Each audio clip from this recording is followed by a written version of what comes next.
बोल रहे हो ना रोटी दे दे, समझ में नहीं आ रहा है? अगर मुझे रोटी नहीं दिया, यहां से जिंदा तुम तीनों में से कोई भी नहीं जाएगा।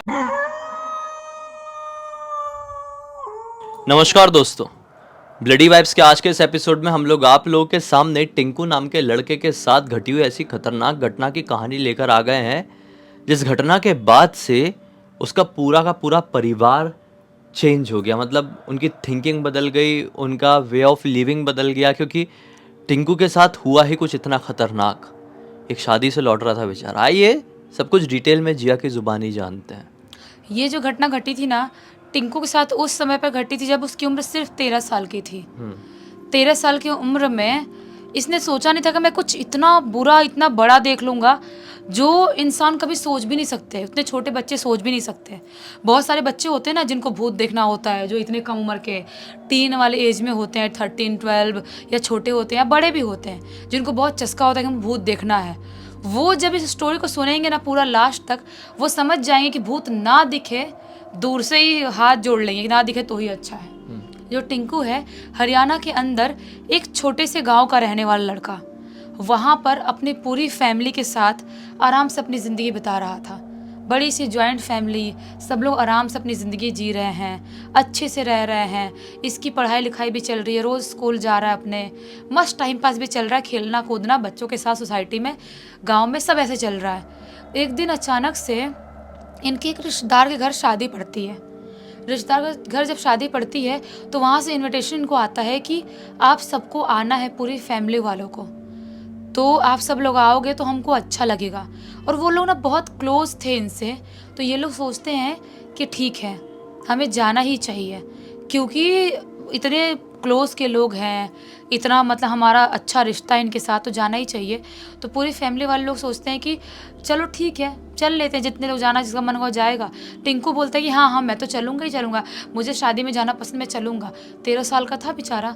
और बहुत बच्चे होते हैं ऐसे जिनको शादी ब्याह में जाना पसंद होता है, और बहुत सारे बच्चे होते हैं जिनको पसंद नहीं होता है। तो टिंकू को बहुत पसंद था, लेकिन पूरे फैमिली वाले लोग ने ही, टिंकू, उसके कज़न ब्रदर लोग, उसके मम्मी पापा, बाकी इतने लोग ही अपने गांव से निकल जाते हैं उस गांव में जहाँ पे शादी हो रही थी, वहाँ पे जाने के लिए। बाइक से निकले थे टिंकू और उसके कज़न लोग। एक बाइक पे 2-3 लड़के थे, और जो बाकी घर वाले थे वो अपने बाइक से या गाड़ी से ऐसे गए थे। वहाँ पर शादी में गए, वहाँ पर बहुत सारी अच्छी अच्छी खाने की चीज़ें हैं। अपना टिंकू देख के बहुत एक्साइटेड हो जाता है कि ये खाऊंगा, वो खाऊंगा। बच्चों को चाहिए क्या होता है लाइफ में? यही तो चाहिए होता है, कहीं पर मस्त शादी में जाए, पार्टी में जाए, वहाँ पे खाए पिए, इंजॉय करें, यही वाली चीज़ें होती है। तो टिंकू भी मस्त इंजॉय कर रहा है, खा पी रहा है, मस्त एकदम टाइम पास फुल ऑन चल रहा है। लेकिन जैसे ही आधी रात का टाइम होता है, लगभग 10-11 बजे बजने के बाद का, तो जो शादी वाला मेन टाइम होता है, जबकि मंडप में जब दूल्हे दुल्हन बैठते हैं वो वाला टाइम, तो इसके घर वाले लोग सब लोग सोचते हैं एक काम करते हैं, अपन निकल जाते हैं घर जाने के लिए। रात भर कहाँ रुकेंगे, कहाँ सोएंगे, क्या करेंगे, और वैसे भी अपना गांव यहाँ से ज़्यादा दूर तो है नहीं, तो अपन निकल ही जाते हैं। तो इसकी फैमिली वाले लोग, सब लोग जैसे जैसे आए थे गाड़ी से, वैसे वैसे निकलने का डिसाइड करते हैं। और जो टिंकू है, वो, उसके कज़न लोग, ये बाइक से आए थे, तो ये लोग डिसाइड करते हैं कि हम बाइक से ही लौटेंगे। ये लोग अपने एक बाइक पे 3 लोग, 2 कज़न और टिंकू, ये लोग बैठ के वापस लौटने लगते हैं, बाकी घर वाले अपने गाड़ी से चले जाते हैं। ये उस गांव को क्रॉस किए ही हैं, लगभग अभी रात के 12:30-1 बजे का टाइम हो रहा है। दूसरे गांव में एंटर करते हैं, और उस गांव के बाद एक गांव और पड़ेगा, उसके बाद इनका गांव पड़ेगा, ऐसा वाला था।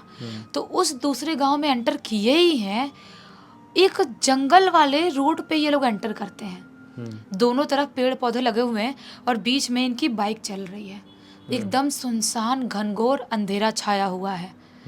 अभी इनकी बाइक चला के आ ही रहे, आराम आराम से केयरफुल होकर चला रहे, क्योंकि जंगली इलाका है, ज़्यादा तेज़ चला नहीं सकते, और 1 वे रोड है, उधर से भी कोई गाड़ी आ रही होगी तो प्रॉब्लम हो सकती है। इसीलिए टिंकू कज़न आराम आराम से बाइक चला रहा है। तभी अचानक से इनको सामने रोड के बीचों बीच एक दूर से ही एक औरत खड़ी हुई दिखाई देती है।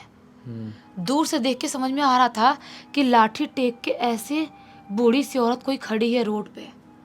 ये लोग बाइक चलाते चलाते उसके पास पहुंचते हैं, और वो रोड के बीचों बीच खड़ी थी, और इनको जैसे जैसे देखती है ऐसे ऐसे हाथ करके ऐसे ऐसे रोको रोको रोको करने लगती है। ये बाइक रोकते हैं, सोचते हैं कहीं बूढ़ी औरत को कुछ मदद चाहिए होगी, कहीं पूछ रही होगी कहीं जाने वाने का रास्ता वास्ता, ये लोग अपनी बाइक रोक देते हैं। बूढ़ी औरत इनके पास आती है, एकदम ही ज़्यादा बूढ़ी है, उसकी आँख भी अलग से थोड़ी सफ़ेद सी काले सी, जैसे उसकी आँख में मोतियाबिंद होके बाहर निकल गया हो, ऐसा दिखाई दे रही है। उसके पूरे फेस पे झुर्रियाँ और ऐसी झुकी हुई सी बूढ़ी सी औरत है।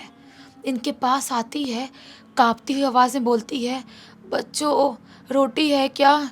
रोटी दे दो, बहुत भूख लगी है, रोटी दे दो। तो इसके कज़न लोग बोलते हैं टिंकू के कि नहीं दादी अम्मा, हमारे पास रोटी तो नहीं है अभी, क्योंकि हम लोग शादी से लौट रहे हैं और सीधा अपने घर जा रहे हैं और जगह भी नहीं है बाइक पे कि आपको बैठा कर ले चले घर पे खाना खिला दें। आपका घर अगर नज़दीक है इधर तो हम आपको छोड़ देते हैं, ऐसे बाइक से चलो छोड़ आता हूँ, फिर इन लोगों को ले जाऊँगा मैं। कज़न जो बाइक चला था वो ऐसा बोलता है, सिर्फ यही बोलती है, नहीं मुझे कुछ नहीं चाहिए, मुझे रोटी दे दो। ये बोलता है कज़न टिंकू को कि नहीं नहीं, रोटी तो है ही नहीं हमारे पास, तो कहाँ से दूँ मैं आपको। तो बूढ़ी औरत अजीब सी गुस्से में आती है और ऐसे तन जाती है, जो अभी तक झुक के खड़ी थी तन जाती है और अजीब सा चिल्लाते हुए बोलती है, बोल रही हो ना रोटी दे दे, समझ में नहीं आ रहा है? अगर मुझे रोटी नहीं दिया, यहाँ से जिंदा तुम तीनों में से कोई भी नहीं जाएगा। फिर चिल्लाते हुए बहुत जोर से बोलती है, एकदम लाउड सी भारी सी आवाज में। जो औरत अभी तक कांपते हुए आवाज में बोल रही थी, वो लाउडली चिल्लाते हुए बोलती है।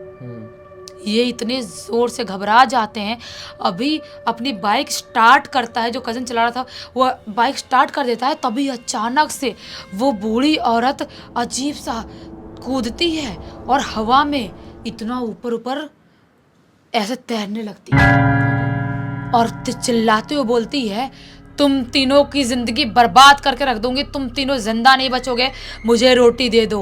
और अजीब सी बौखलाई हुई सी उसकी शक्ल भी बहुत ज़्यादा भयानक हो जाती है। ये अपनी बाइक स्पीड में चालू करता है कज़न, और बिना पीछे मुड़े ये वहाँ से भगाना चालू कर देता है। भगाते भगाते भगाते ये कैसे कैसे घर पे लेके आता है। घर पे ऑलरेडी बाकी घर वाले आ चुके थे, उनको बताते हैं कि हमने ऐसा ऐसा कुछ रास्ते में फेस कर लिया, कुछ ऐसा ऐसा हुआ था। घर वाले बोलते हैं कि हो ना हो वो कोई अजीब सी भटकती हुई आत्मा होगी, तुम लोग एक काम करो, यहीं पर रुको, तुम लोग का पैर धुला देते हैं, उसके बाद अंदर घर के अंदर एंटर करना, ऐसे मत एंटर करो। घर वाले पानी लेके आते हैं बाल्टी में, इन तीनों का पैर धुलाते हैं, इनके ऊपर गंगा जल छिड़कते हैं, फिर इनको अंदर घर में बुलाते हैं। ये लोग अंदर उसके बाद आते हैं। पूरी रात तीनों को इतना डर गए थे, आधी रात तो निकल ही गई थी, जो भी रात बची थी वो उनको नींद नहीं आ रही है, नींद नहीं आ रही है, बिल्कुल अजीब से घबराए हुए से हैं, ऐसा वाला चल रहा है। इनकी ज़िंदगी पूरी तरह से बर्बाद हो गई है, मानो रोज़ इनको अजीबो गरीब खौफनाक से ख़तरनाक से सपने दिखाई दे रहे हैं, बहुत ही खौफनाक से। एक दिन ऐसे ही शाम के टाइम में अपना जो टिंकू है वो स्कूल गया हुआ था और ट्यूशन से आते आते उसको लेट हो गया, ट्यूशन से आते लेट हो गया और अपने ट्यूशन से लौट रहा, अंधेरा हो गया अच्छा खासा। उसे एक जो गली वाले एरिया से अपने गांव वाले एरिया में एंटर करता है, उसी गली में एक लड़का खड़ा हुआ दिखाई देता है। होगा 12-13 साल का लड़का होगा, वो भी इसके उम्र का ही, वहाँ पे खड़ा हुआ दिखाई देता है। इसको घूर घूर के ध्यान से देख रहा है। ये उस लड़के को देखता और सोचता है कि ऐसे घूर घूर के क्यों देख रहा है मुझे कुछ समझ में नहीं आ रहा है, ऐसी हरकत क्यों कर रहा है ये। वो उसको इग्नोर करके टिंकू जाने लगता है। तभी वापस उसके सामने आता है वो लड़का और इसको देख के घबराते हुए बोलता है, मुझे मुक्ति दिला दो, मुझे मुक्ति चाहिए, मुझे मुक्ति दिला दो। ये टिंकू के लिए शॉकिंग था, बोलते क्या मुक्ति चाहिए, मुझे नहीं मालूम, तुम मुझसे ऐसे क्यों बात करो, मुझे डर लग रहा है, मुझसे ऐसे बात मत करो। तो वो लड़का बोलता है कि मैं यहाँ पर भटक रहा हूँ, मुझे मुक्ति दिला दो, मुझे मुक्ति चाहिए। टिंकू बोलता है क्या भटक रहे हो, मुझे समझ में नहीं आ रहा है। लड़का बोलता है, इसी गली में, इसी रोड पे आज से कुछ साल पहले मेरा एक्सीडेंट हुआ था और उसी में मैं ख़त्म हुआ था, तब से मैं भटक रहा हूँ। मेरी आत्मा को बहुत सारे डायने, बहुत सारे प्रेत और तांत्रिक, बहुत सारे लोग कब्जा में करने की कोशिश कर रहे हैं। मैं बहुत बुरी तरह से परेशान हूँ, मुझे मुक्ति दिला दो। ये बोलता है मतलब तुम भूत हो। ये ज़ोर से घबरा जाता है और वहाँ से एकदम स्पीड में भागना चालू कर देता है। कोई भी अगर 13 साल के बच्चे के सामने ऐसा कोई आके भूत खड़े हो जाए और ऐसी कोई बात करे, भले ही बोलने में नॉर्मल लग रहा है, लेकिन अगर कोई आके करता है तो वो नॉर्मल नहीं होगा। वो स्पीड में भागता है, भागते भागते भागते घर पे आता है और घर पे आके घर वालों को बता देता है। घर वाले बोलते हैं बेटा देख, ज़्यादा लेट मत किया कर और अकेले मत आया कर, हम तेरे साथ आएंगे, तो चिंता मत कर इतना। ये जो कज़न लोग थे बोलते हैं उसके कि हम लोग तेरे साथ आएंगे, तो चिंता मत कर, लेट होता है, अगर हमको लगता है कि तू घर पे नहीं आया तो हम तुझे लेने आ जाएंगे। ऐसा ही 2 दिन बाद वापस से टिंकू अपने ट्यूशन से आने के लिए लेट हो जाता है। उसका एक जो कज़न था, उससे बड़ा था, वो अपनी बाइक लेता है और बाइक लेके निकल जाता है टिंकू को लेने जाने के लिए, क्योंकि पिछले कुछ दिनों से इनके घर पे जो एक्टिविटीज़ हो रही थी इनके लिए नॉर्मल नहीं थी। टिंकू के ट्यूशन क्लासेस जाता है, वहाँ से टिंकू को बाइक पे बैठाता है और बाइक पे बैठा के लेके आ रहा होता है उसी गली की तरफ से। उस गली की तरफ से आ रहा होता है, तभी अचानक से वापस से उसी गली में वही लड़का खड़ा हुआ दिखाई देता है। टिंकू घबराते हुए अपने कज़न को बोलता है, भैया भैया ये वो वही लड़का है, ये भूत है, भैया जल्दी बाइक चलाओ। जो भैया है वो एकदम स्पीड में बाइक चलाना चालू करता है और स्पीड में लेके आने लगता है।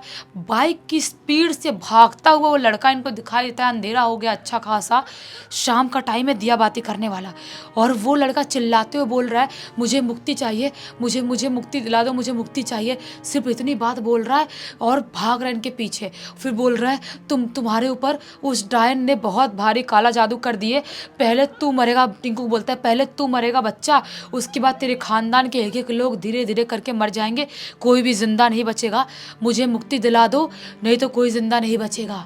चिल्लाते हुए बोलता है।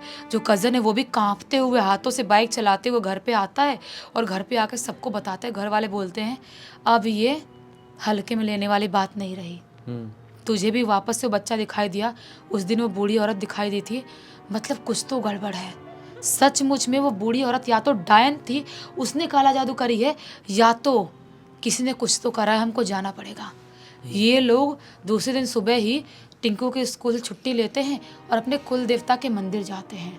वहाँ पर जाते हैं, पूजा पाठ करते हैं और पूजा पाठ करके वहाँ पे प्रसाद चढ़ाते हैं, उनके सामने हाथ जोड़ते हैं और बोलते हैं कि हमें छुटकारा चाहिए इन सब चीज़ों से, क्योंकि ये हमारे साथ नॉर्मल नहीं हो रहा है। बहुत पूजा पाठ करके हाथ जोड़ के वहाँ से वापस आते हैं, सोचते हैं कि अब सब कुछ नॉर्मल हो जाएगा, और सचमुच में लिटरली सब अब ठीक है और नॉर्मल हो चुका है। आज 3-4 साल हो गए इस घटना को, लेकिन अभी भी टिंकू और उसके कज़न उस चीज़ को भूल नहीं पाए जो उन लोगों ने देखे थे। सचमुच में बहुत ही ज़्यादा स्कैरी था ये, कुछ बहुत भयानक था, कोई कैसे भूल सकता है।